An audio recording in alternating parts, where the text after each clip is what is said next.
Galera, vamos lá. Como o pessoal da PF-PRF... John, pode seguir? Beleza, PF-PRF viram até mais ou menos a segurança. Então, basicamente, a gente vai dar 3 tópicos aqui. Conceitos de software. A parte de sistema e 4 tópicos, né? A parte de internet, navegação web e tal, e segurança da informação. Na medida que o curso for seguindo, pode ser que ocorra outro happy hour e aí a gente vai entrar com questões mais avançadas aí para quem vai fazer PF. Beleza? Vamos lá então. São 49 itens. Então o pessoal do INSS vai voar em algumas questões que a gente não viu, né? A não ser que você já tenha sido meu aluno e tal, nós não vimos ainda esse conteúdo.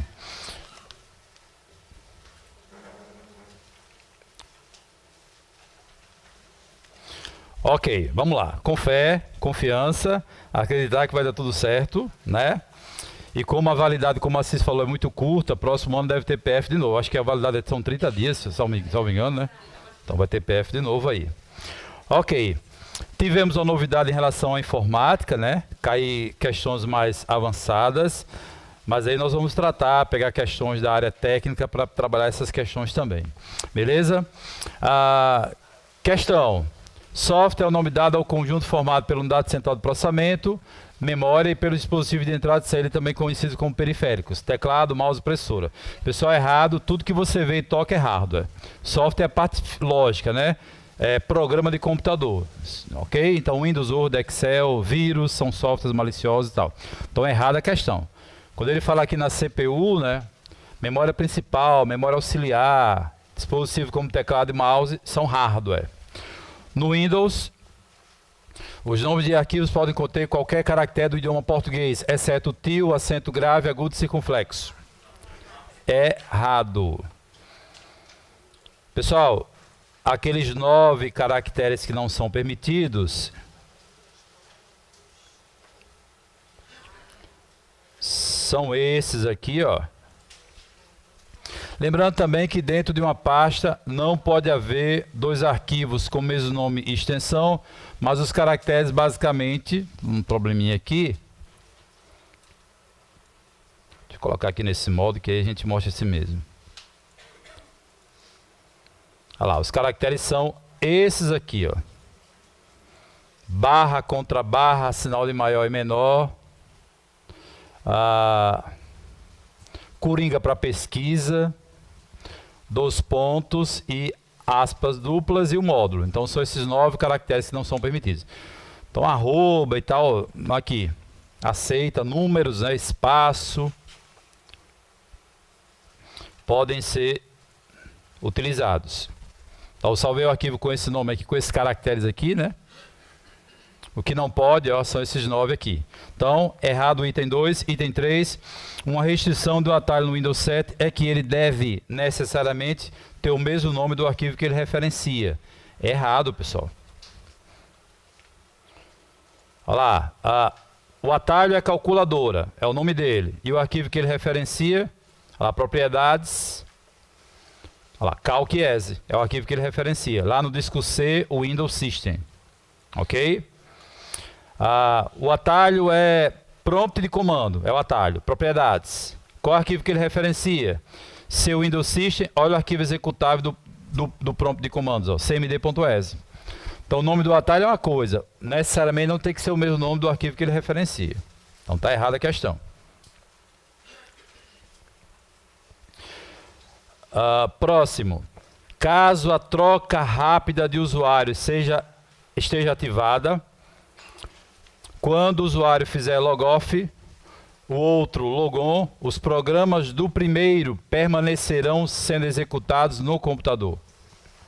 Errado, pessoal. Logoff. Olha lá. Primeiro, não desliga o computador, mas encerra a sessão de trabalho do usuário ativo, aquele que estava ativo. Ok? O correto aí seria trocar o usuário.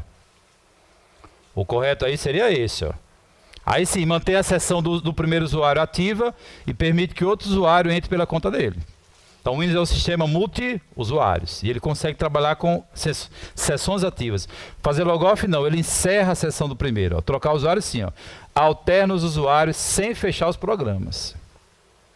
Já fazer logoff, cuidado pessoal, para não associar logoff a desligar o computador pelo Office, né? Não, ó, fecha os programas e faz logoff, quer dizer, alterna para aquela tela de logon lá.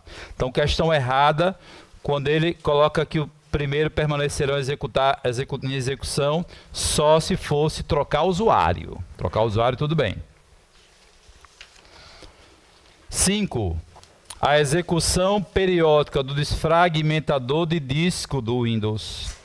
É uma prática que permite eliminar os arquivos desnecessários do computador e gerar dessa forma mais espaço em disco. Desfragmentador exclui arquivos desnecessários, pessoal. Qual a ferramenta que exclui os desnecessários? Limpeza de disco. Errado. Qual a palavra-chave para desfragmentador? Reorganizar os arquivos em disco, né? Regravando em setores contíguos e tal, né? Em sequência. Aí o acesso ao disco vai ficar mais rápido pelo Windows. Deixa eu localizar aqui o Windows. Então, a palavra-chave para o desfragmentador é reorganizar. Olha lá. Reorganiza os arquivos em disco e o acesso ao disco pelo Windows fica mais rápido. Salva mais rápido, abre mais rápido. O que exclui os desnecessários é esse aqui, ó, limpeza de disco. Aí sim. Olha lá. Ok? Errado essa questão. Próxima. Por meio da janela do meu computador, ou computador que chama hoje, né? É possível acessar o diretório arquivo de programas, que consiste em um diretório especial do Windows para instalação e remoção de programas. Até aí, certo. Até aí, certo. Né? Ele não afirmou nada. Para a remoção correta, aí vem um erro, de um determinado programa, é suficiente. Olha lá, é suficiente. Destaque aqui, ó. Excluir desse diretório o programa desejado. É suficiente? Não, porque fica arquivos de sobra. Então a gente já viu que para desinstalar, pessoal, de forma correta um programa no Windows, tem que lembrar de qual palavrinha? Duas palavrinhas. Painel de controle. Lá tem um item chamado Programas e Recursos. E é lá que você vai desinstalar. Letra P aqui. Ele vai listar os programas que você tem atualmente instalado. Você marca aquele que você não quer mais. Aqui, ó. Que na época do XP era adicionar ou remover programas. Agora é Programas e Recursos. Então, montou os programas que você tem atualmente instalado. Você vai marcar aquele que você não quer mais e, ó, abre um assistente e tal. Beleza? Então a instalação real dos programas, dos arquivos de programas, é realmente lá no disco C, na pasta arquivos de programas. Essa pastinha aqui, ó. Mas a desinstalação não é por aqui, né? A desinstalação é no painel de controle. Então a questão errada vai ficar arquivos de sobra. Alguns arquivos de configuração que é colocar na pasta Windows, arquivo de biblioteca e tal, fica lá. Então o computador pode passar a funcionar de forma instável, se só apagar a pasta. Então o correto é Programas e Recursos, painel de controle. Errado esse item. Item número 7. Questão STM 2018, Superior Tribunal Militar. No painel de controle do Windows 7 pode-se ter acesso à categoria Rede Internet, na qual se pode executar atividades como, por exemplo, backup e configurações do firewall do Windows. Pessoal, backup e configuração de firewall tem a ver com o quê? Segurança. Então não é nesse item Redes Internet. Ó, vou colocar aqui no modo por categoria. Então, o correto seria aqui, pessoal, Sistema e Segurança. Olha lá, fazer backup aqui, ó. E se você abrir, vai aparecer Firewall. Olha lá, Firewall e fazer backup aqui embaixo, ó. Firewall é que evita invasões ao nosso computador, né? Firewall.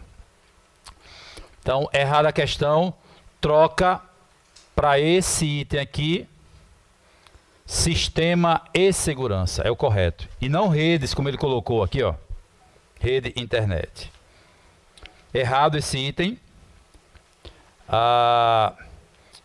Questões, pessoal, mais voltadas agora para o Windows Explorer. Deixa eu ver se eu pego um arquivo aqui qualquer.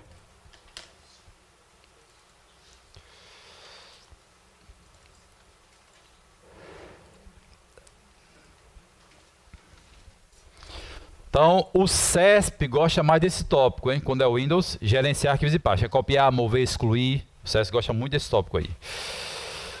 Se devido a razões de segurança, o usuário que tiver produzido um arquivo no Word desejar remover as propriedades e informações desse arquivo, a gente chama basicamente de metadados, né?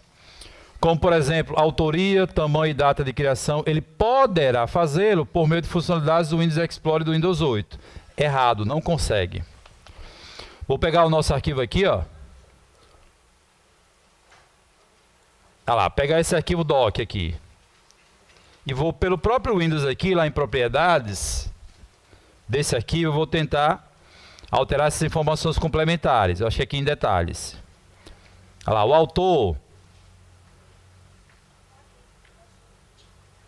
Você não consegue, ó, o proprietário, você não consegue alterar aqui, ó.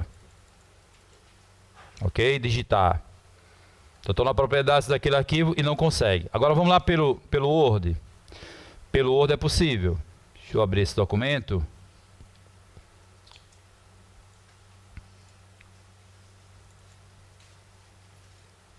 Então, no Word você consegue.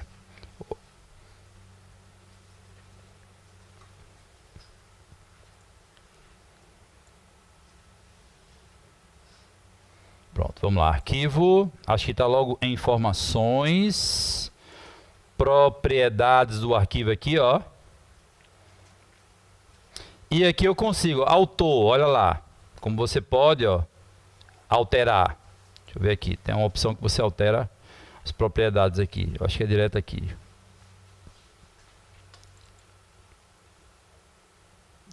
Acho que... Deixa eu ver aqui, clicar na setinha. Então você consegue no editor de texto e não em propriedades do Windows, né? Usando a ferramenta do próprio Windows. Tá lá, adicionar, pegar pessoas lá do catálogo, ó, adicionar pessoas aqui, ó. Você consegue colocar ou alterar o nome da pessoa no próprio editor de textos. No próprio editor de textos. Ok? Tem como modificar isso aqui. Você vê que ele mostrou essa caixinha aqui, ó, que ele permite já que você... Deixa eu ver se ele abre aqui essa outra. Você consegue alterar.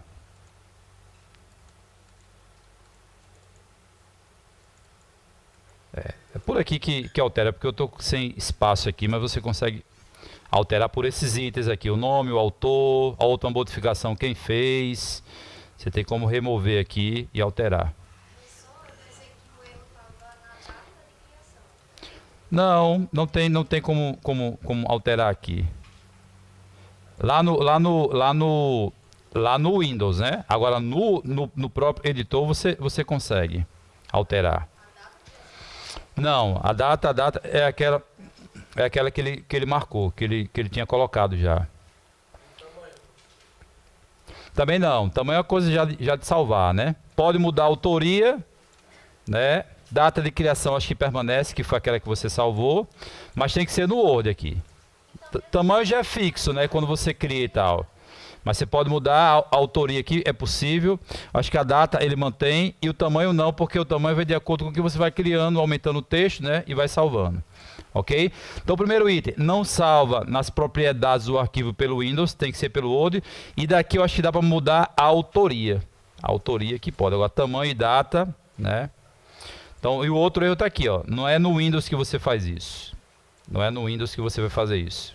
É nas propriedades do arquivo dentro do Word, lá do próprio Word. Nenhuma operação é feita. Não, acho que não dá. Aqui... Esses metadados que são esses itens complementares, complementares pelo Windows, ele bloqueia. Deixa eu voltar aqui para a pasta da PF. Ele bloqueia. Olha lá, propriedades. Então aqui em detalhes é o que a gente chama de metadados, né? Ele não permite aqui, ó. Você dá duplo clique, ele bloqueia. Aqui também, nome, autoria e tal, ele bloqueia. Agora lá no Word é possível, pelo menos, a autoria aí, quem foi que revisou pela última vez e tal. Então, pessoal, é errado aqui. E data de criação, geralmente ela é fixa, né? E o tamanho também. Agora a autoria é possível, a pessoa que abriu pela última vez e tal, os nomes.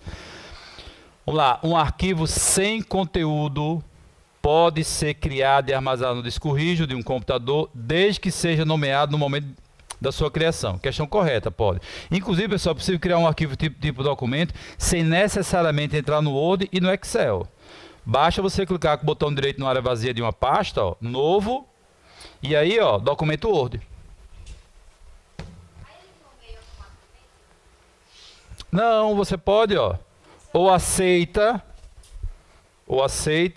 né? Ou, ó, na hora de salvar pelo Word também. Olha lá, se eu fizer documento novo aqui, se eu fizer uma frase inicial, geralmente ele oferece, né? Escolher aqui uma pasta qualquer, geralmente ele pega o início, ó. Ou você digita por cima. O padrão é esse hoje. Pega lá o início, coloca, ou então você coloca o nome que você quiser aí. Não pode vazio. Ó. Se eu der delete aqui, ó, não funciona. Também não pode aqueles caracteres. Por exemplo, aqui 2 pontos, ó. Ele já avisa, ó. Ok? Então a questão correta, o usuário pode criar um arquivo vazio, sim. É possível, como ele colocou aqui, pode ser criado. No Windows, quando o ícone associado a um arquivo for arrastado para um disco diferente do atual, ó. Então o arquivo está no meu disco C e eu arrasto ele para o meu pendrive. Qual a operação padrão? Só em arrastar. Quem lembra? Entre discos, arrastar copia. É a operação padrão. Será, ó. Então amarra uma coisa com outra. Agora, se fosse, pessoal, entre pastas de um mesmo disco, pasta 1, pasta 2, se eu pegar um arquivo daqui, xdoc, e arrastar para cá, qual a operação padrão? Mover.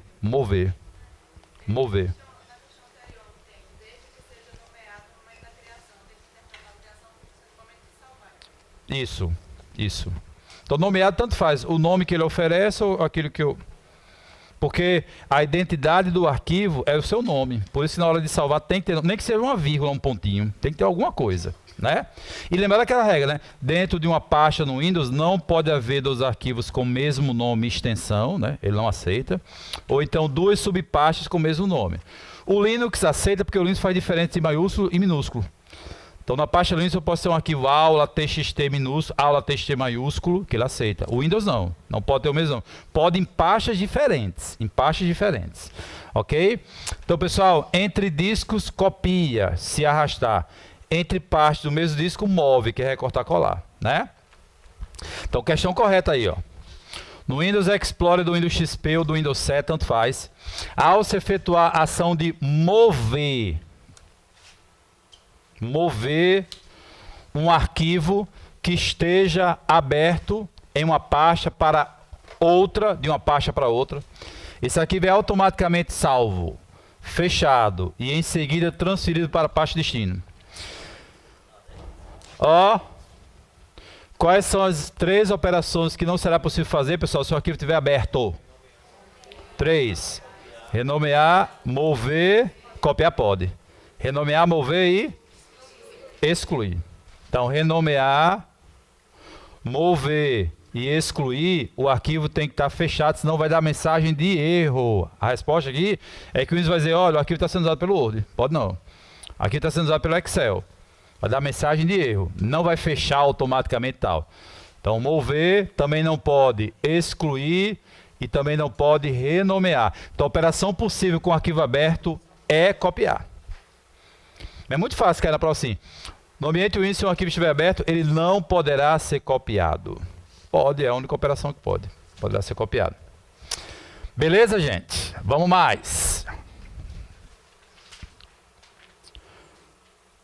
Considere que o usuário de login, João José, é o login dele, esteja usando o Windows Explorer para navegar no sistema de arquivos de um computador com ambiente Windows. Considere ainda que enquanto conjunto de arquivos e pastas é apresentado, o usuário observe na barra de ferramentas ou de endereço, né, do Windows Explorer as seguintes informações: biblioteca, documento e projetos. Nessa situação, é mais provável que tais arquivos e pastas estejam contidos no diretório que no diretório. Pessoal, o login da pessoa é esse, então tem uma conta. Ele criou uma conta. E onde é que eu criei uma conta de usuário? Painel de controle em contas de usuário. Chegou aqui, criou o login João José, criou usuário.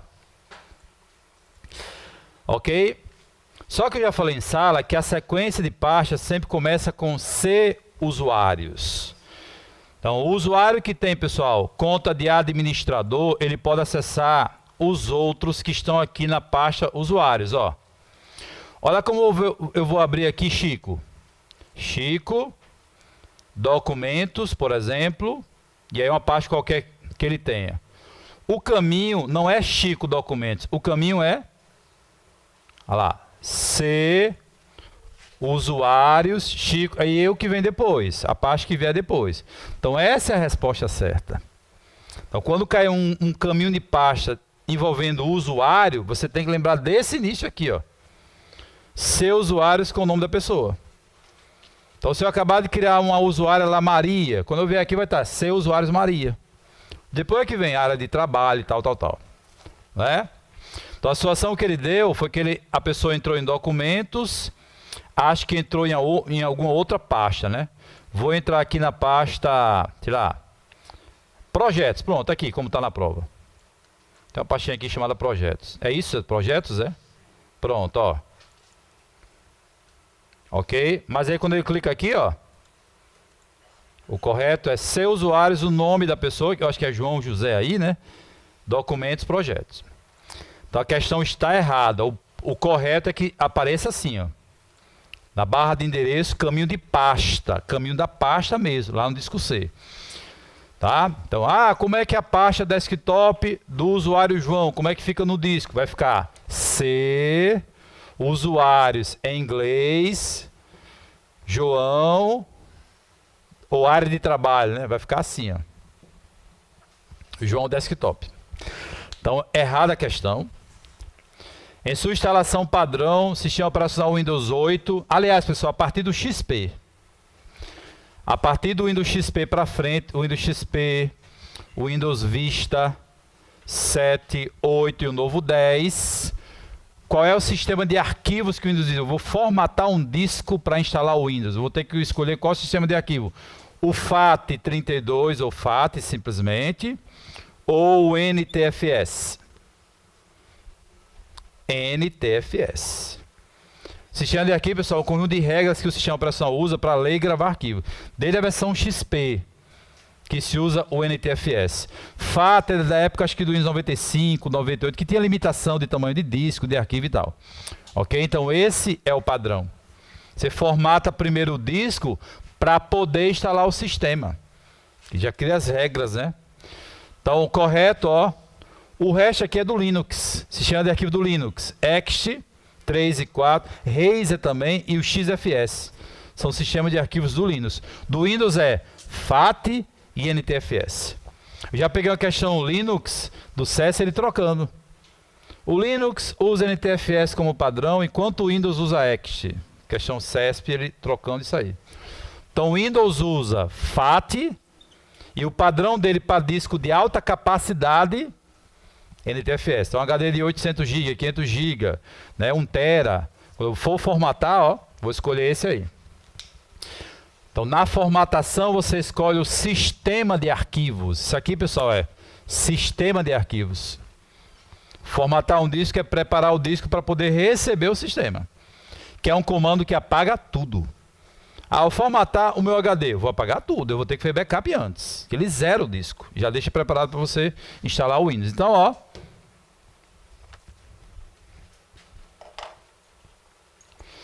Deixa eu mostrar aqui como ele pode trocar em prova. Deixa eu ver se eu tenho algum Linux por aqui. Olha lá como é que o CESP também trabalha quando é múltipla escolha aqui, ó.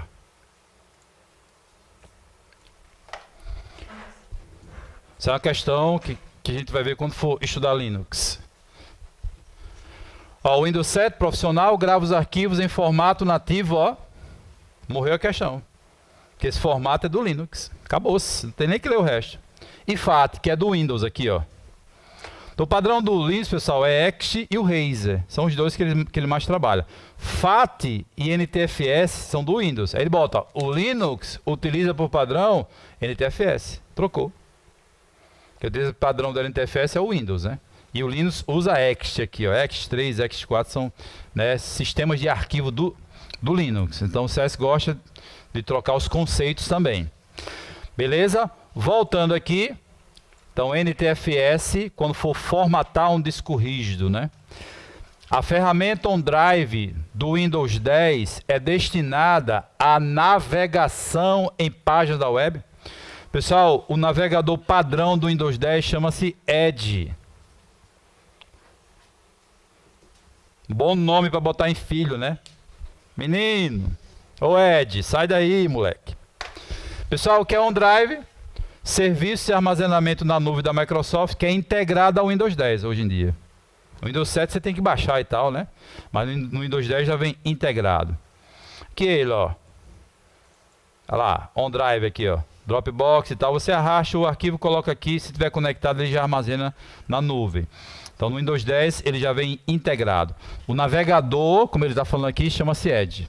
Mas não impede que eu instale o Internet Explorer e tal, outro, né? O navegador padrão do Windows 10. Questão errada. OneDrive é o serviço de armazenamento na nuvem, também a gente chama de Cloud Storage. Ok? Cloud Storage. Errada a questão. Pessoal, agora questões que tem mais a ver com internet. Internet e correio eletrônico. Deixa eu fechar aqui para a gente...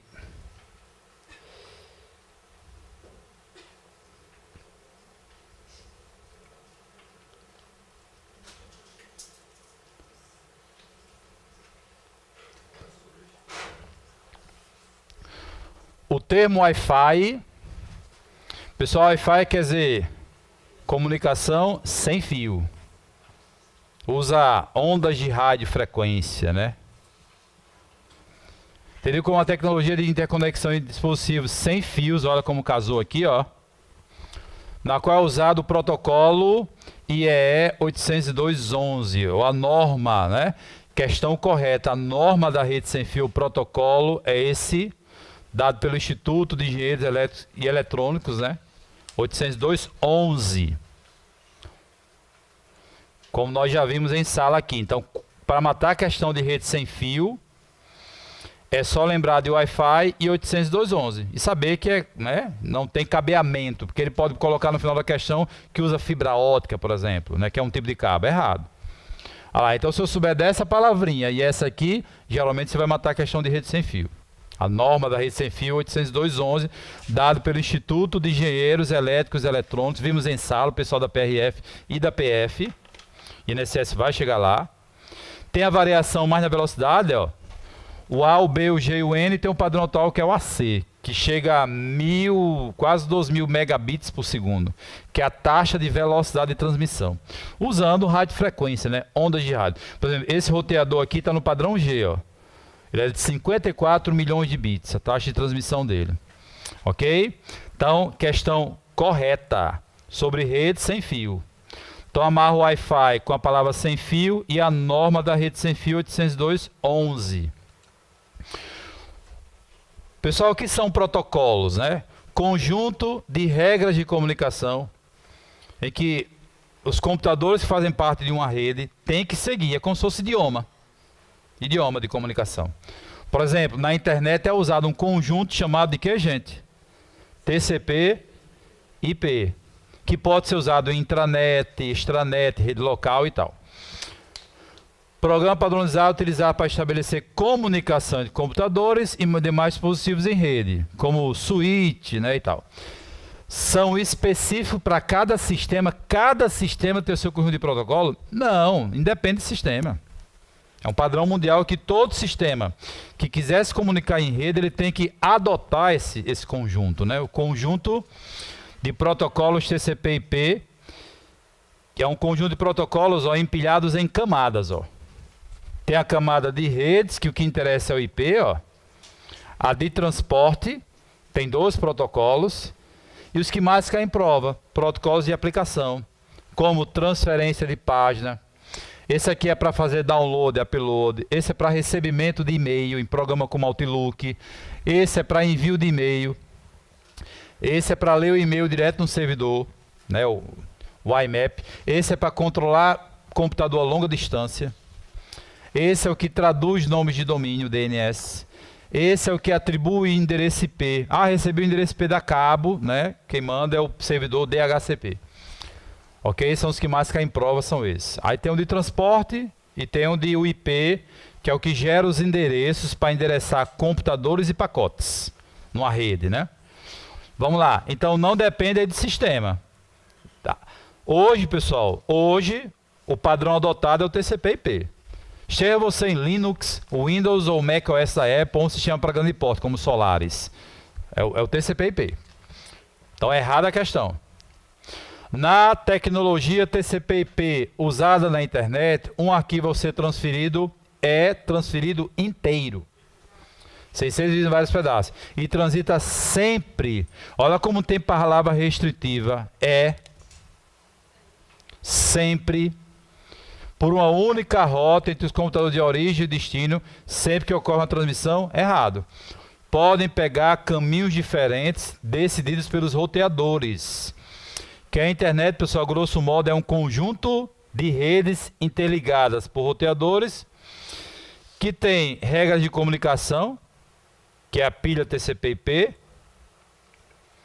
Então, os roteadores podem mandar uns pacotes por uma rota, outros pacotes podem pegar outra rota, então podem pegar caminhos diferentes até o receptor da mensagem, ok? Por isso que nos pacotes que serão transmitidos tem o endereço IP da pessoa destino, e por isso que eu tenho que receber o endereço IP do meu provedor, o provedor que envia para o meu computador. E aí quando eu requisitar qualquer item na internet, o meu endereço IP vai na requisição. Por isso que fora do meu computador não fico privativo. Né, o site que eu estou acessando, né, que eu estou visitando, pode saber quem sou eu. Você fica privativo só local, né? Olha lá. Beleza? Então é errada a questão. Não posso afirmar que transita sempre por uma única rota. Então tem palavra restritiva aqui, ó, é sempre. Já é para você, digamos, desconfiar da questão, quando tem essas palavras. Então questão totalmente errada. Descrivão de polícia, ó, errada. Ok?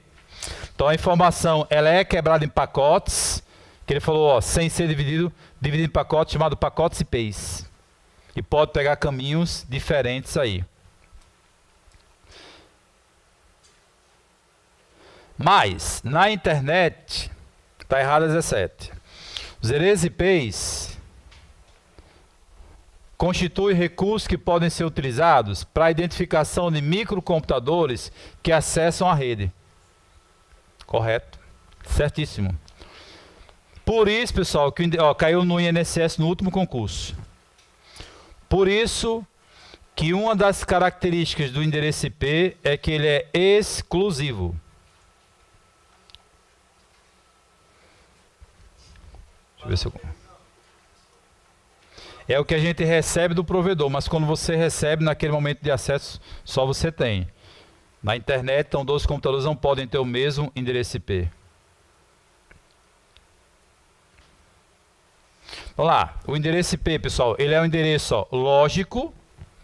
Então a prova diz que o endereço IP vem gravado na minha placa de rede. Negativo, aí seria endereço físico, que é o endereço MAC da placa de rede, né, físico. Ele é um endereço lógico, é gerado por um protocolo, e protocolo está do lado de software. é atribuído pelo servidor de HCP geralmente, né? Claro que numa rede local, se eu quiser, eu coloco em cada computador o endereço IP na mão, pode colocar. Ou então deixar, ó, que um servidor dinâmico faça isso. Ele vai no banco de dados, encontra o endereço IP livre e atribui a cada computador. Como no IAP, né? Quando ele vai acessar o Wi-Fi do IAP, você recebe o endereço IP do roteador, geralmente, né? O endereço IP pode ser fixo, que é muito comum em servidor. Servidor de página do UOL, do Globo, tal. Então, servidor de envio de e-mail do IG, que é o SMTP, endereço IP fixo e tal. Variável é o nosso, dinâmico, né? A gente recebe do nosso provedor. Mas na hora que você recebe e você está usando, só você tem. Ele é exclusivo, né? É totalmente numérico, formado por 4 grupos de números, ó. E cada número varia de 0 a 255. Então na prova franca apareceu o endereço IP lá com o número 300 e pouco, 400 e pouco. É errado.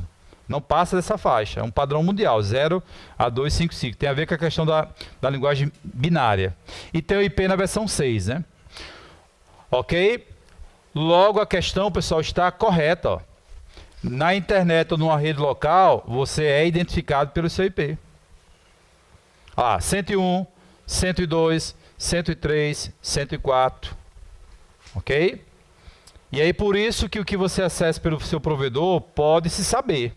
Passa por ele e tal, né? Você recebe dele, o seu acesso passa por ele. Então sabe que você andou acessando com aquele IP. Beleza? Então a questão está correta. O endereço IP pode ser usado para identificar um nó da rede. Nó pode ser computador, né? Pode ser roteador, uma impressora, tem impressora que recebe endereço IP também, né? De rede. Questão corretinha aí do INSS. Para identificação de microcomputadores. Próxima. Aplicativo tipo firewall. Porque o firewall, pessoal, pode se apresentar como hardware ou como software, como do Windows, né? São úteis para proteger de acessos indesejados computadores conectados à internet, né? Evitar, basicamente, invasões ao nosso computador. Respeite o funcionamento básico do firewall do tipo pessoal, do Windows 7, configurado e em funcionamento normal, julgue o próximo item. Aqui foi só a introdução.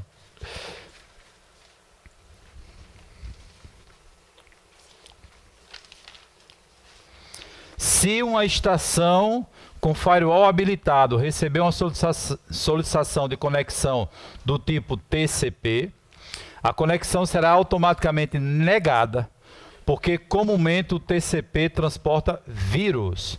Questão errada, pessoal. Tem nada a ver. A questão de vírus não tem nada a ver com o protocolo de transporte. Esse é o mais usado. Protocolo de transporte seguro e orientado à conexão. A maioria dos protocolos da camada de aplicação usam para transporte o TCP, à exceção do DNS. Então, palavras-chave se cair uma questão de protocolo de transporte. É orientado à conexão, tem garantia de entrega de pacotes. Se houver erro na transmissão, ele pede para retransmitir. É confiável. Então, estou navegando, acessando página, está usando esse protocolo de transporte, enviando e-mail, recebendo e-mail e tal. Ok? Então, a exceção aqui é o DNS. Eu disse que um é contrário do outro. Esse aqui é não confiável, não orientado à conexão, sem garantia de entrega de pacotes. Então, quem é que usa? Aplicações pesadas como transmissão de vídeo na internet, transmissão de áudio, aí vai usar automaticamente o UDP. Para vídeo. Agora, acessar site, enviar e-mail e tal, transmissão de página, aí é o TCP. Então, errado, a questão de vírus não tem nada a ver com os protocolos de transporte. E cada serviço, como HTTP, pessoal, usa uma porta desse protocolo. Olha lá, o HTTP usa a porta 80 do TCP. Ok? Então, não tem relação. Os vírus são anexados a arquivos e aí independe dele. E se eu bloquear essa porta, a maioria dos serviços ficam fora do ar. Você não pode tirar, né, os serviços lá do servidor fora do ar. Questão errada, não tem relação essa questão de vírus com o protocolo de transporte. Errada a questão aí. E eu não posso bloquear esse protocolo porque aí tira o servidor do ar. HTTP é o nome do protocolo de comunicação de transferência de dados. Pessoal, HTTP quer dizer o quê? Protocolo de transferência de hipertexto. Quer acessar a página, né? Entre computadores da web. A web é o serviço da internet que nos permite acessar a página, navegar. É um dos serviços dela. Ou o World Wide Web dá no mesmo, que confere a ela, a web, quando ele fala ela aqui, é a web, a possibilidade de se intercambiar dados de texto, imagem e sons entre os usuários. Sim, porque a web, ela é um ambiente hipermídia. A web é um ambiente hipermídia. É muito comum você acessar um site que tem texto, foto, vídeo, áudio no mesmo documento. São várias mídias. Ali são mídias. E aí ele coloca a ligação. Quando você clicar, fica chamando as coisas. Aí são os hiperlinks. Então a web é um ambiente hipermídia. E quem é que transfere a página? O protocolo HTTP, que é o mais famoso. Esse rapaz aqui, ó. Olha lá. Transfere a página do servidor web para o seu navegador. E aí tem a versão dele com segurança, que é o HTTPS. Mas para isso, tem uma camada de segurança entre a camada de transporte e de aplicação. Essa camada chama-se SSL ou TLS. Que aí gera criptografia, né? Certificação digital para esses serviços. Ó. Aí o HTTP se transforma em HTTPS. Vimos em sala também, pessoal que está fazendo PF e PRF. Olha lá o HTTPS. Ó. Então a conexão está criptografada. E o cadeado tem condição de verificar a identidade do site. Se eu estou no site verdadeiro daquela instituição. Olha lá, o cadeado aberto, ó. Cadeadozinho, identificação do site já foi comprovada por essa autoridade certificadora. São empresas que prestam esse serviço, né? Espécie de cartório virtual, né? Olha lá. Emitido para o titular que está usando tem validade. Tem provas de certificado digital não tem validade, se expira a cada ano. Emitido para o titular, ó, garante a identidade daquele site. É como se o meu navegador fosse no servidor dessa empresa, VeriSign, e verificasse informações do certificado do Banco do Brasil, aí retorna e diz, ó, está no site verdadeiro dele. Olha lá, pessoal, Americanas, quando eu vou comprar alguma coisa lá que eu vou botar o meu cartão, ó, já verifico o cadeadozinho. Usa aquela chave pública para embaralhamento, né? É aquela criptografia assimétrica, né? Uma chave embaralha, a outra que está lá no servidor americano desembaralha. Chaves diferentes, então a criptografia é mais segura, a assimétrica. Aqui eu estou no Google Chrome, olha lá. Cadeado, identidade do site foi confirmada por essa autoridade aqui, ó. Ok? Mesma coisa. Hein? E aqui vimos em sala já a página falsa, ó. Não tem HTTPS, não tem um cadeado nessa época era aqui, esse aqui não tem valor. Dados demais aqui, ó. Página falsa. Chega assim pra gente, ó. Ok? Chegou e-mail no meu IG, no meu BOL, do Banco Brasil, Banco Itaú, tal. Pessoal, eu vou abrir. Prova de concurso, vai abrir? Origem, né? Banco não manda e-mail para e-mail público. Primeira regra. Então chega, você clica, abre, você lê, ó, vai ler aqui. Quando eu pousei aqui, ó, não tem nada a ver com o Banco do Brasil. Ok? E aí vai chegar uma página falsa. Essa daqui também, ó. Não tem HTTPS. Pedindo as duas senhas do Banco do Brasil, ó. Então o correto é não acessar links de e-mail. O correto, o melhor, é você colocar o endereço na barra de endereço e dar Enter. Essa é a forma correta. Tudo fraude aí. Ok? Vamos lá, então essa questão está certa. O HTTP faz transferência de páginas da web. E a web é um ambiente hipermídia.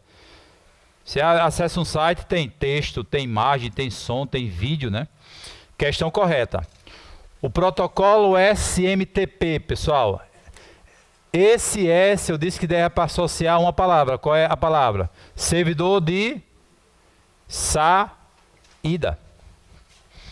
Permite que sejam enviados. Bateu. Saída será enviado. Mensagem de correio eletrônico de usuários. Para o recebimento de arquivos, pode ser utilizado tanto o POP quanto o IMAP. Qual a diferença? O POP, pessoal, ele descarrega os e-mails como uma cópia ou como mover. Baixa para o seu computador de forma que você consegue ler o e-mail sem estar conectado.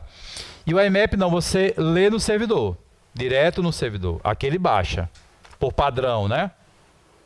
Então, protocolos para correio aqui, ó. Vimos em sala também. Olha lá o POP, o SMTP, que é para envio, e o IMAP é uma alternativa ao POP. O POP baixa os e-mails.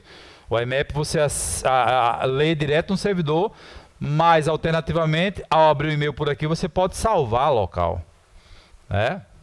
Funciona assim, pessoal. Configurou o meu Outlook, minha conta do IG. Qual o protocolo que envia? O SMTP. Ó. SMTP envia. E o que recebe lá no computador, que baixa, é o POP. Olha lá, o SMTP envia e o POP.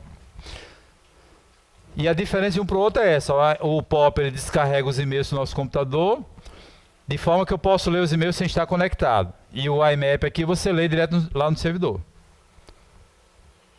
Mas lembrar também que tem duas formas para gerenciar e-mail. Ó. Uma é usando o navegador, cuja palavra-chave é webmail. E outra é usando um aplicativo de correio como Outlook, né? Um cliente de e-mail. Que eu tenho que fazer configurações prévias para poder funcionar dos servidores. Se não fizer, não funciona.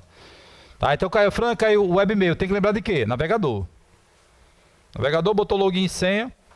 Né? Quem pode cair na prova, pessoal? Webmail, forma de gerenciar correio eletrônico na internet, em que se utiliza um cliente de e-mail. Errado, em que se utiliza um navegador e um computador conectado, assim assado. Então são duas formas que temos para gerenciar e-mail. Olha lá, então se eu for usar um Outlook da vida, ou Outlook Express, tem que fazer configurações prévias dos servidores para poder funcionar. Olha lá, para poder funcionar, ó. Já o webmail, pessoal, que é via navegador, tem que fazer configurações prévias? Não, é só fazer login e senha. Não tem que configurar servidores. O webmail é via navegador. Estou aqui no Firefox. Ó lá. Ok? Vamos lá. Vimos em sala aí o pessoal que está fazendo PF e PRF também. Então, questão correta. Para enviar, eu só tenho um SMTP.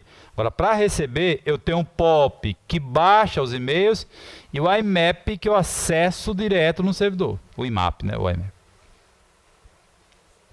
22.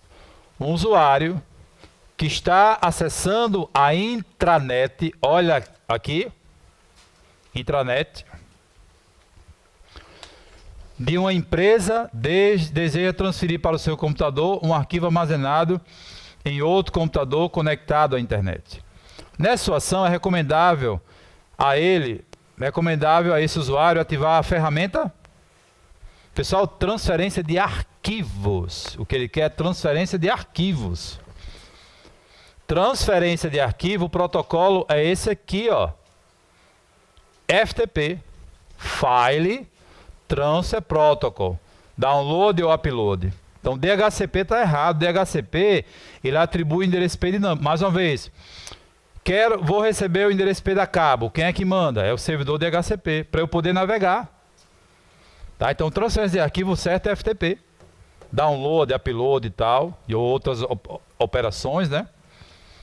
Olha lá, estou baixando o instalador do BROffice lá do baixo aqui. O que é que o BROffice fez? Ó? Me redirecionou para o servidor de FTP. Estou baixando o leitor do PDF Adobe Reader. O que é que o baixo aqui fez? Me redirecionou para o servidor do FTP da Adobe, para baixar o programa Adobe Reader, leitor do PDF.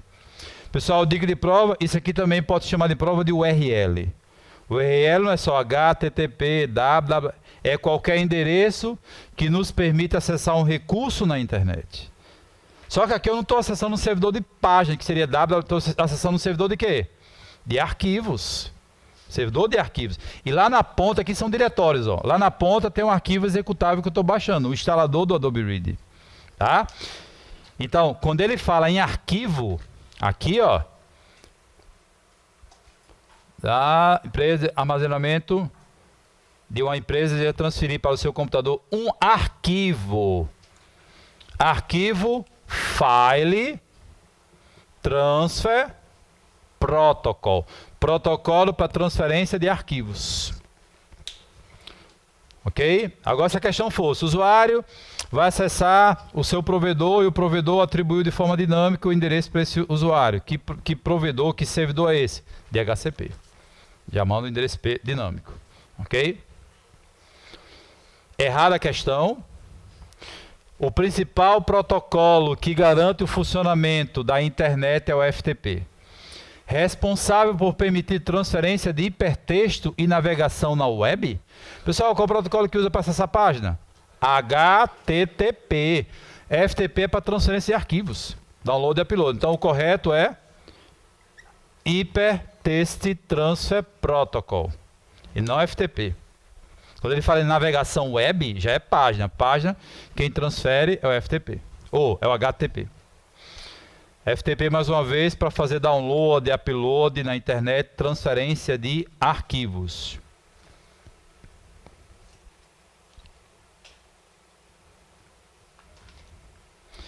Beleza? Próxima, 24. As intranets, por serem redes de acesso restrito aos usuários de empresa, não utilizam os mesmos protocolos de comunicação usados da internet, como, por exemplo, o TCP/IP. Vimos nessa aula o que, pessoal? Que a diferença entre a intranet e a internet não está na tecnologia empregada, está no conteúdo. Né? O conteúdo da intranet é o conteúdo restrito aos funcionários e o conteúdo da internet é o conteúdo público que a empresa usa, né? Da empresa. Deixa eu ver se eu tenho um slide aqui para isso também. Pessoal, o slide está na área do aluno, né? Da PF, PRF e do INSS. Deixa eu localizar aqui, intranet.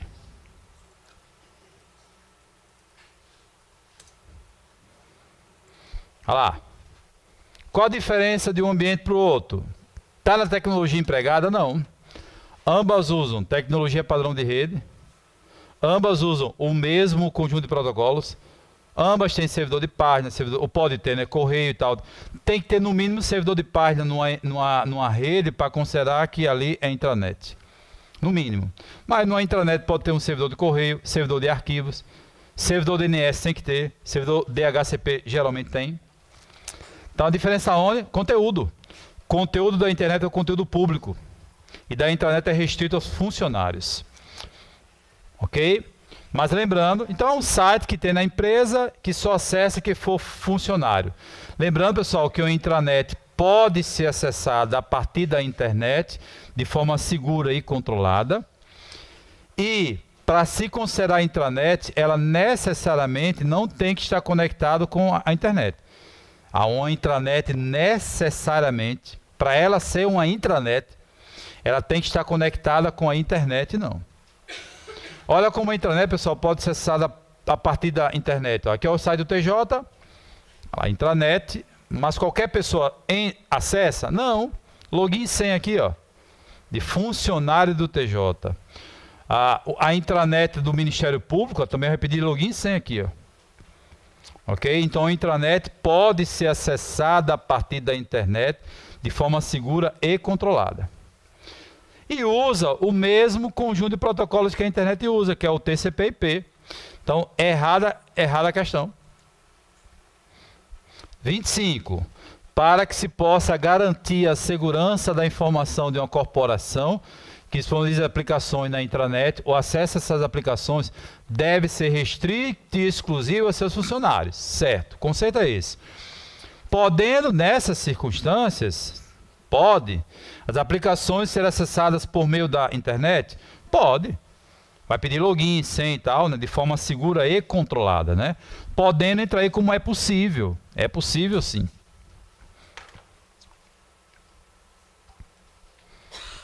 INSS. Oi. Oi. Para se garantir a segurança da informação de uma corporação que disponibiliza acesso à internet, o acesso às aplicações deve ser restrito e exclusivo aos funcionários, né? Não é qualquer pessoa que acessa, que aí ficaria vulnerável, porque são informações internas da empresa, ok? Porque se você deixa qualquer pessoa acessar dados da empresa, fica, né, perde a garantia de segurança, né? Então a questão da segurança da informação da empresa. Da empresa. Tanto que toda empresa, cada funcionário tem o seu login. O login é responsabilidade de quem? Cada um. Ah, eu passei minha senha, meu para Joãozinho. Joãozinho fez merda, eu que vou pagar por ele. Porque não, a senha é pessoal e intransferível. Por isso que eu falo da garantia. Vamos lá, pessoal.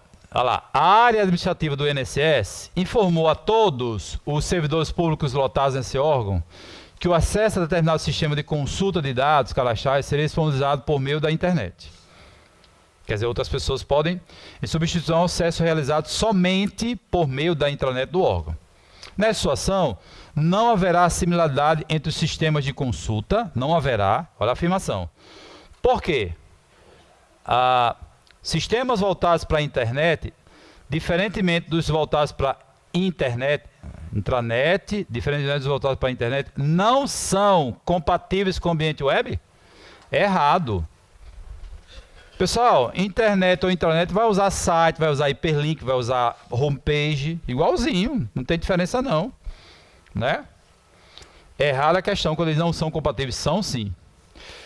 Próxima, o símbolo de mais indica ao buscador, né, que é uma questão sobre Google, que o termo que o sucede, palavras restritivas, pessoal, deve ser adicionado de 1 na quantidade de referências encontradas. Errado. Eu posso colocar, pessoal, concurso mais informática. Esse mais indica que a palavra informática deve aparecer apenas uma vez?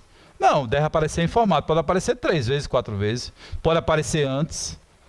Ou então, indica que a palavra informática deve aparecer após. Errado. Pode vir antes, mais de uma vez e tal. Então, o grifo é esse deve, que aí você já desconfia. Então, peguei uma palavrinha restritiva aí, já estou desconfiando dela. Deixa eu ver se eu tenho aqui. Site de busca.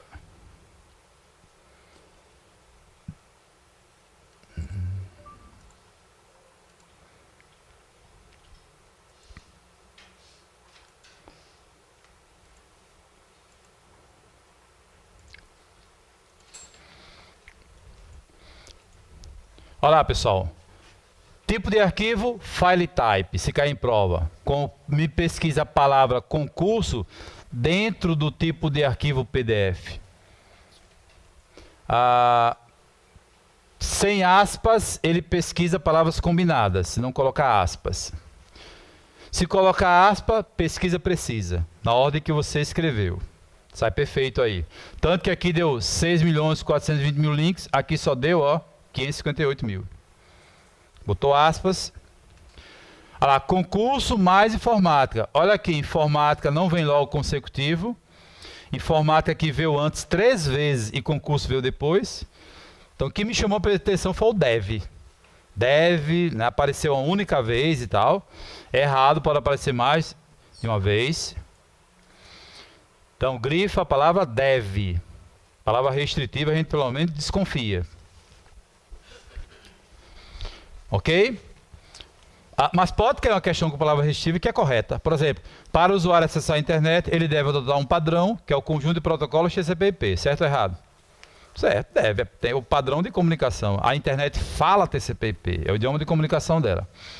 28. Ao realizar uma pesquisa na internet, o Google distingue palavras digitadas em maiúsculo daquelas digitadas em minúsculas no texto a ser pesquisado. É errado, a gente viu isso em sala, não faz diferença, tem na apostila isso. Não faz diferença, colocar maiúsculo ou minúsculo ele vai encontrar do mesmo jeito. Computação em nuvem, forma de utilizar memória computacional e local de armazenamento de arquivos em computadores interligados à internet, né? Está na internet. Podendo esses arquivos ser acessados de qualquer lugar do mundo conectado a esta rede, internet. Questão correta. Quando ele fala, pessoal, memória computacional é um servidor. Quando eu boto um Dropbox, Google Drive, Mega Drive, né? um data center distinto do meu computador. Inclusive, armazenar arquivos na nuvem é uma forma de backup. É uma forma de backup. Ok? Então, apesar dele ter falado computação na nuvem, né? Que é o Cloud Computing, tá? É como se o Cloud Computing englobasse o Cloud Storage, que é o armazenamento. Né? A expressão armazenamento é essa daqui, ó. Mas a questão está correta, é como se um englobasse o outro. Então, na hora que eu armazeno arquivos em um local distinto do meu, né, eu posso acessar esses arquivos na nuvem a partir de qualquer computador conectado à internet. Porque, pessoal, para acessar a nuvem, o requisito básico é o quê? Conexão. Como é que você vai acessar? Que a nuvem, genericamente falando, é a internet. Por que chama de nuvem? Porque tem tantos servidores, milhões de servidores de página, de correio, de arquivo, que a gente diz que é uma nuvem de servidores. Aí chama de a nuvem. Genericamente falando, é a internet. O armazenamento de dados em nuvens, olha lá, Cloud Storage, representa hoje um benefício tanto para o acesso a informações a partir de qualquer local em que se tem acesso à internet, quanto para a segurança das informações, pois permite que uma cópia de segurança delas seja mantida em outra área de armazenamento, apesar de requerer cuidados quanto ao controle da versão daquele documento. Questão correta. Pessoal, eu armazenei um documento da minha monografia no início, lá no Dropbox. Quem é que vai ter cuidado com o controle da versão da minha monografia? Sou eu, dos meus documentos. Tá? Então aqui é requerer cuidados quanto ao controle da versão dos documentos. Dos documentos. Porque ele joga assim para a pessoa pensar, peraí, é a versão de quê? Do programa que está lá? Do Wordzinho que está lá se eu fizer texto e tal? Não. Porque você pode, na computação na nuvem, produzir texto sem usar o programa local, né? Usar o Wordzinho que está lá na nuvem e tal. Só que aqui ele está falando de armazenamento. Então, controle da versão dos meus documentos que eu armazenei. Então, a questão está correta. Dos meus documentos. Porque na hora que eu pego um arquivo daqui, que eu guardo em outro local distinto, é uma cópia de segurança, é um backup. Agora, se eu mover daqui e guardar lá, aí já não é cópia. Né? Então, acaba sendo. Então, armazenar arquivos na nuvem é uma forma de backup. Se você armazena como cópia. Cópia. Beleza? Questão correta aqui, ó. Se uma solução de armazenamento embasada em hard drive externo de estado sólido USB, que é o disco, pessoal, chamado de SSD. É um disco que é um cartãozinho cheio de memória flash. É uma memória totalmente eletrônica, mais gasta menos energia do que o nosso disco rígido tradicional, que tem partes eletromecânicas, cabeça, leitura e gravação, ele vai girando e tal. É um tipo de disco, né? For substituída por uma solução embasada em Cloud Storage, armazenamento na nuvem, ocorrerá melhoria de tolerância a falhas, na redundância de informação, na acessibilidade. Qualquer local que eu for não precisa estar levando HD, eu acesso pelo celular também.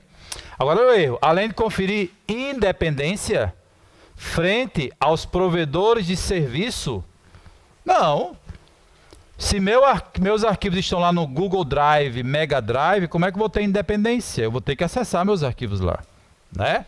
Então é errado aqui, não confere independência aos provedores dos serviços contratados. Exemplo, Mega Drive, Google Drive, né? Dropbox.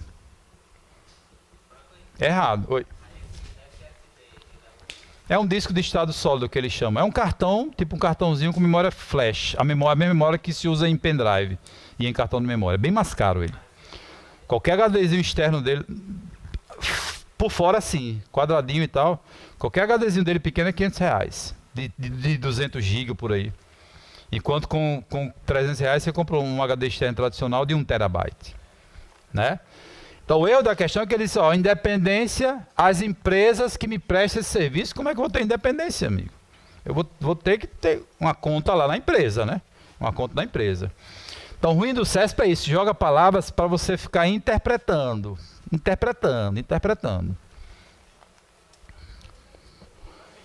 Oi.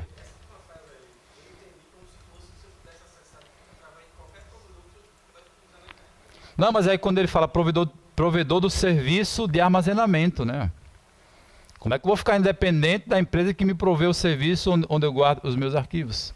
O ruim do CS é essa coisa de colocar coisa solta e você ficar, né, interpretando e tal.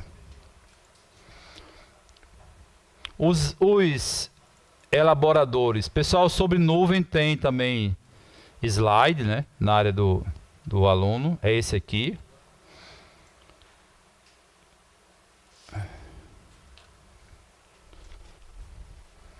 Os elaboradores são capazes de montar uma questão dessa que vimos em sala. Olha lá a questão CESP. A computação na nuvem tem sido a ótima opção de acesso à internet, desde que estejam favoráveis às condições meteorológicas. Você vai esperar o quê de uma banca doida dessa?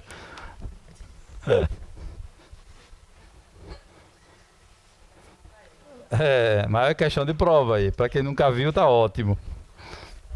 Vai levar bomba. Vamos lá. Então o erro está aqui, né? Como é que eu vou ter independência frente aos provedores que me prestam esse serviço? Não tem como.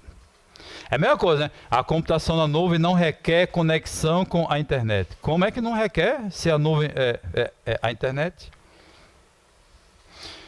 Cookies são arquivos enviados por alguns sítios da internet aos computadores usuários com o objetivo de obter informações sobre as visitas a esses sítios e preparar o site quando você voltar, né, de acordo com sua preferência. Por isso que quando a gente pesquisa alguma coisa no site que volta lá, propaganda e tal. Cookies. No entanto, o usuário pode impedir que os cookies sejam armazenados em seu computador. Pode excluir, pode bloquear, impedir, né? Pode visualizar. Que meio, pessoal? Explora.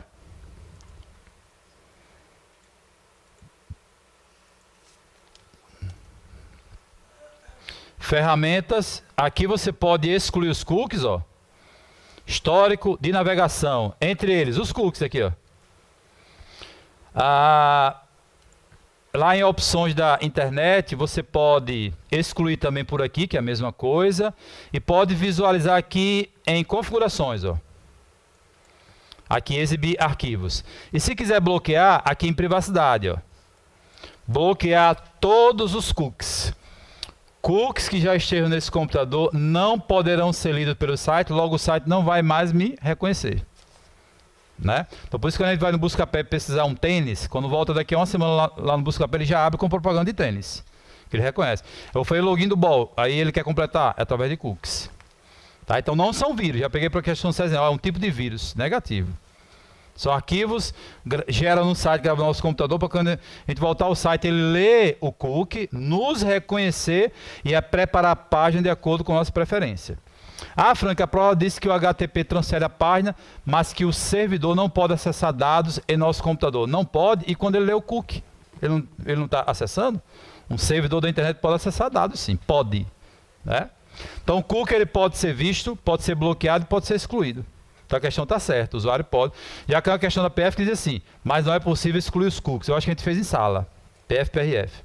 Pode excluir também, até pela limpeza de disco do Windows. Sim, alguns sites de banco e tal, é para ele reconhecer. Porque tem a ver com segurança para eles também, né? Visualizar, tem uma pastinha que você visualiza os cookies. É na pasta de arquivos temporários da internet.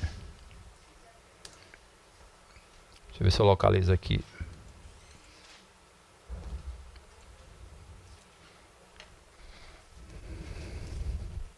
Olha lá, informações armazenadas. Permite a página nos reconhecer e apresentar conteúdo, não são vírus.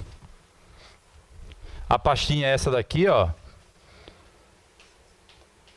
Arquivos de internet temporários. Aqui os cookies, ó. E aqui são arquivos temporários dos sites que a gente visita. Aqui é para acelerar a navegação. Aqui é para o site nos reconhecer. Os cookies. Então, questão correta. No Internet Explorer, uma página adicionada à barra de favoritos se tornará a homepage do usuário quando o navegador for aberto. Errado. Pessoal, você coloca a página na barra clicando no botão da estrela com a setinha. Aí ele pega o endereço e encaixa aqui, como eu fiz com o Vesticom. Mas não se torna homepage. Para homepage, basicamente você vem aqui em opções, ó, e digita aqui, ó, páginas iniciais do meu navegador. Pronto, aí. Então toda vez que eu clicar na casinha, vai acessar essas páginas. Ou são aquelas páginas que inicializa, né? Quando você abre. Ok? Então, errado. Eu tenho que digitar aqui, ó. Lembrando que o Explorer e o Chrome permite que você, ó, defina a forma de inicialização do seu navegador. Guias da minha última sessão, guias de homepage. Vai inicializar como, né? Você escolhe. Então, errado a questão. Quando eu clico aqui em adicionar a barra de favoritos, o endereço é apenas colocado aqui. Não passa a ser, né? A opção que permite excluir histórico de navegação dos navegadores. Apaga da memória do computador, provavelmente o disco rígido, né? Memória auxiliar, todos os arquivos que tiverem sido baixados à web. Não, pessoal. O histórico é só apagar os endereços e tal. Seria essa exclusão geral aqui, ó. O atalho é Ctrl Shift Delete, essa central de exclusão, ó. Exclua o arquivo temporário, cookie, histórico no sentido de lista de sites visitados, história de downloads. Mas os arquivos que eu já baixei pelo download, continua lá no disco, né? Errada a questão. Os arquivos que você baixou não serão excluídos. 35. Uma importante funcionalidade do navegador Chrome é a capacidade de manter o histórico de páginas visitadas pelo usuário, como por exemplo, páginas de sites eletrônicos seguros, por um período de tempo superior aos disponibilizados pelos demais navegadores. Errado, pessoal, não tem questão de tempo, que eu saiba, né? E também outra coisa, geralmente quando quer questão de um programa melhor em detrimento do outro, geralmente são questões erradas. Tá? Eu não sei o período de tempo, não tem um período de tempo definido para o Chrome, para o Firefox, não tem essa questão. Então, caiu a questão, ele está comparando um programa com o outro, dizendo que um é melhor que o outro, geralmente são questões erradas. Questões erradas, né? Comparação. Ok? Errado não tem essa questão de período superior e tal, eu acho que não tem período definido para isso. E a questão dos endereços também, né? Histórico de páginas. Não tem essa definição de tempo. Errado, o e-mail, tal como o serviço de correio convencional, é uma forma de comunicação síncrona, quer dizer em tempo real. Pessoal? E-mail é assíncrono. Síncrono é o chat, é videoconferência, é Skype, aí é síncrono. Agora, assíncrono é e-mail, blog, rede social, carta, telegrama, né? Então é errada a questão. Troca síncrono por assíncrono. Os dois conectados, síncrono. Né? Conectados, um manda, o outro já síncrono. Sim, conectados, por isso estou dizendo, conectados, Tanto que você pode, né, com vídeo, ver a outra pessoa em tempo real e tudo. Sim, tem que estar em tempo real, porque a informação chega lá no servidor, né? Mas eu acho que para a prova entra como síncrono a comunicação. Os dois conectados, um manda, o outro já interage e tal. Ok? O webmail, pessoal, quando caiu o webmail, é para lembrar de quê? E-mail acessado via navegador. Bota aí, e-mail via navegador. Serviço que permite o acesso a e-mail a partir de qualquer computador conectado à internet, usando-se. Olha como casou. Então, quando falar webmail, ele vai ter que em algum momento falar em navegador. Apropriado como Opera, Firefox, que aquele teve algum erro aqui na questão, mas passou como certa. É Mozilla Firefox. Internet Explorer, em vez de se usar um programa específico para leitura de e-mail, tal como Mozilla Thunderbird ou Microsoft Outlook Express. Questão correta. É uma forma, né? Aqui é uma forma, aqui é um cliente de correio. Então, Outlook e o da Fundação Mozilla pode chamar em prova de cliente de correio ou cliente de e-mail, que é aquele que eu tenho que fazer configurações prévias, né? De cada servidor POP, SMTP e tal. Então, questão correta, né? Ele falou, em vez de... Ele não falou que era a mesma coisa. 38. Tanto o Outlook e o Mozilla Thunderbird quanto o Gmail são exemplos de ferramenta de correio eletrônico que permite o acesso a mensagens por meio de sítios da web. Errado, porque isso já seria webmail. Ok? O Gmail, pessoal, como outros, tanto eu posso configurar para acessar pelo Outlook, como eu posso acessar via webmail. Frank, se eu tiver uma conta lá no Gmail, eu configurar para acessar pelo Outlook, servidor POP e SMTP, o acesso via webmail bloqueia? Eu continuo acessando via webmail? Continua. Pode acessar pelo Outlook, webmail.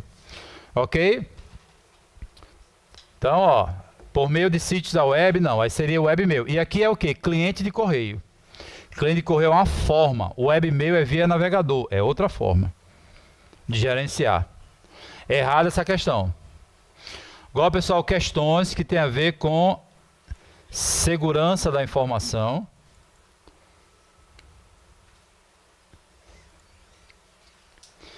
Entre os princípios da segurança da informação,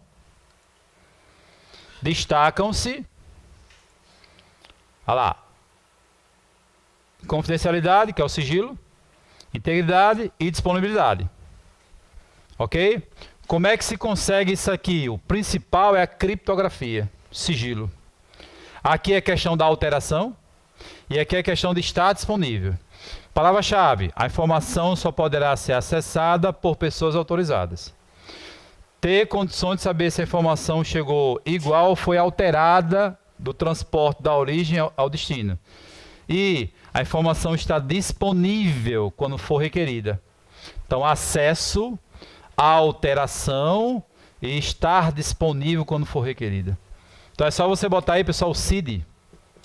São os princípios da segurança. Tem outros secundários, mas quando cai em prova, geralmente eles exploram esses três aí.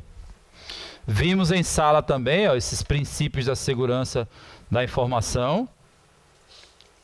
De vez em quando cai em prova CESP. Olha lá, palavra-chave de confidencialidade: acesso acessível só por pessoas autorizadas. Integridade, alteração, né, modificação e estar disponível quando for requerida. A disponibilidade da informação é a garantia de que a informação não será, olha como está errada. Qual a palavra-chave para disponibilidade? Não será acessada. Não será acessada. Porque a alteração, pessoal, tem a ver com integridade dos dados. Errada, não será acessada por pessoas que não são autorizadas, né?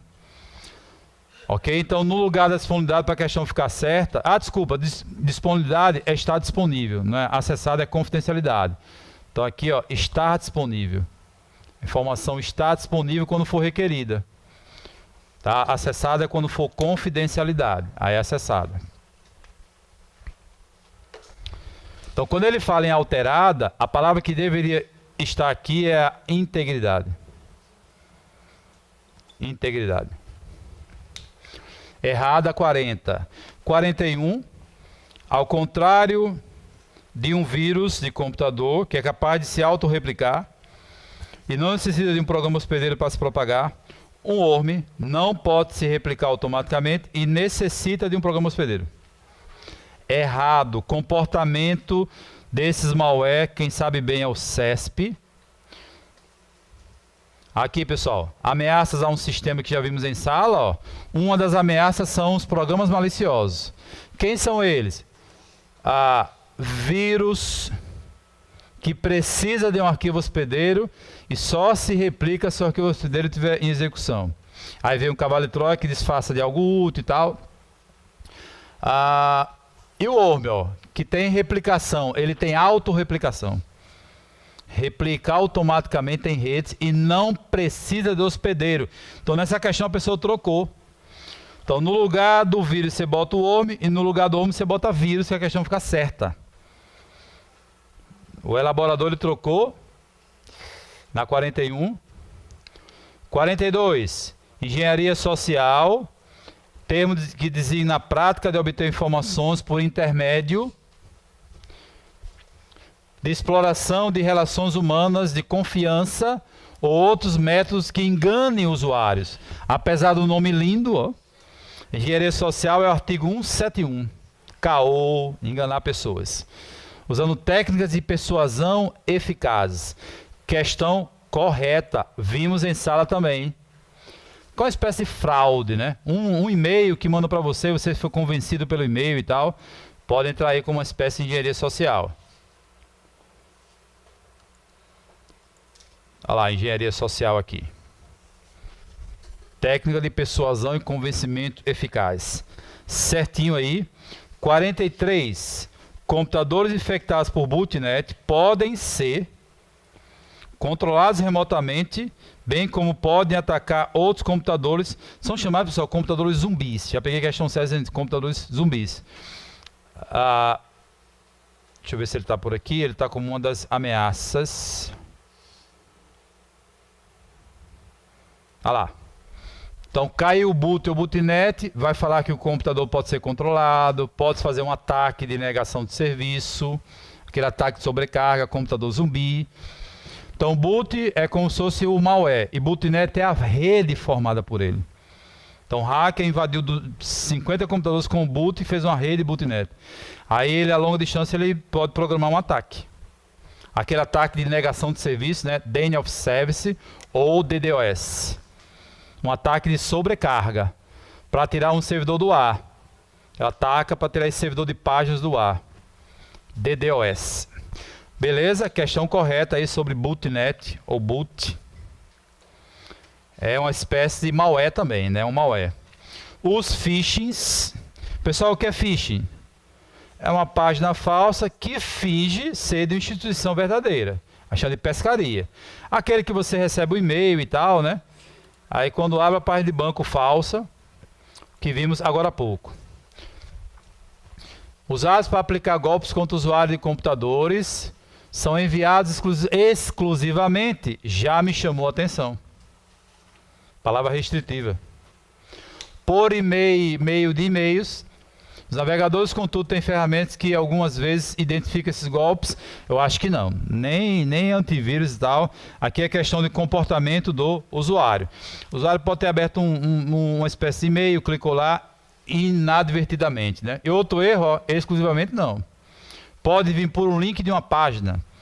Página cheia de propagandinha lá e tem no Banco Brasil, eu cliquei. Pode vir uma página falsa. Qual é o correto? Colocar o endereço na barra de endereço. E não acessar site de banco por link de página. Pode ser propaganda falsa. Então, exclusivamente. E normalmente, pessoal, antivírus não detecta, né? Às vezes, firewall também não detecta. Tá? A questão de esclarecimento, comportamento dos usuários. Então, erro também aqui, exclusivamente. Ó, me chamou a atenção na hora. Ok? Errado aí. Mas ficha é isso. São páginas falsas que imitam de entidades verdadeiras para capturar dados. Né? Pescaria. A infecção de um computador por vírus enviados via correio eletrônico pode se dar. Já estou gostando da questão, ó. Pode se dar, pode ser, quando se abre um arquivo infectado que porventura esteja anexado à mensagem eletrônica. Questão correta, pode ser. Ok? Se dizer necessariamente o usuário vai infectar, eu não posso afirmar isso. Então, que pode ser, beleza? Foi do último concurso também, ó. O último concurso do INSS. Anti-spyware são softwares que monitoram as máquinas de possíveis invasores, analisando se nessas máquinas há informações armazenadas inadvertidamente, tal. Pessoal, qual é a ferramenta que impede invasão ao meu computador? Aquela que bloqueia? Firewall. Errado. Anti-spyware é como se verificasse ameaças, tipo, tanto que ele vem no antivírus hoje em dia, né? O AVG tem, o Avast e tal. Então, firewall que impede invasão, fechamento de porta e tal, né? Errada a questão. 47. A ativação do firewall do Windows impede que e-mails com arquivos anexos infectados com vírus sejam abertos na máquina do usuário. Desde quando o firewall, pessoal, faz papel de antivírus? Errado. Errado. Firewall não faz papel de antivírus. Quem verifica é o nosso antivírus. Pegadinha. Os antivírus atuais, aliás, os programas de correio atual já vem com antivírus assim, assim, assado. Errado. O certo é o quê? Os antivírus com uma VG abaixo, eles se anexam aos programas de correio para trabalhar em conjunto, analisando. Mas o programa de correio, como Outlook, não tem antivírus nele. Tá? Quando eu colocar lá o Avast, tem lá o módulo verificação de e-mail. O AVG também tem, né? Ok? Então errado porque, pessoal, o Firewall não faz verificação de vírus. Aí é tarefa do antivírus. Ele trabalha na parte de correio também. Se anexa para trabalhar em conjunto. Há necessidade de constantes atualização automatizada de regras de assinatura de ameaças digitais, como a assinatura do antivírus, né, do banco de dados de vírus, e a assinatura do spyware, entre outras. É característica de funcionalidade de antivírus, firewall e anti-spyware. Olha o erro. Firewall não é antivírus. Firewall você fecha as portas, bloqueia programa e tal, mas não faz papel de antivírus. Logo não tem atualização de assinaturas. Quem tem, ó, são os antivírus. Deixa eu pegar aqui um antivírus.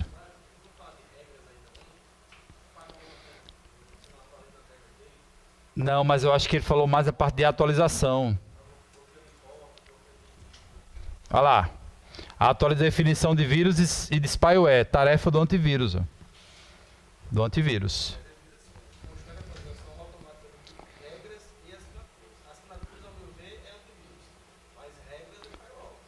Mas aí eu acho que ele entrou como...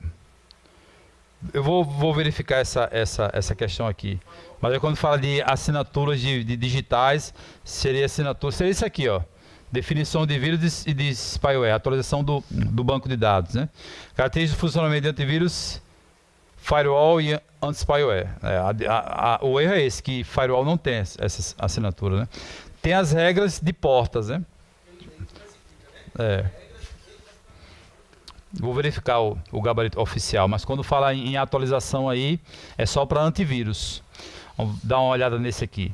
A cópia de segurança de pasta e arquivo, também denominada backup, pessoal, geralmente o SESC coloca, né, em português, deve ser feita com determinada periodicidade em locais seguros distintos do local em que os dados foram salvos originalmente, a fim de permitir a recuperação dos dados salvos em caso de perdas, né?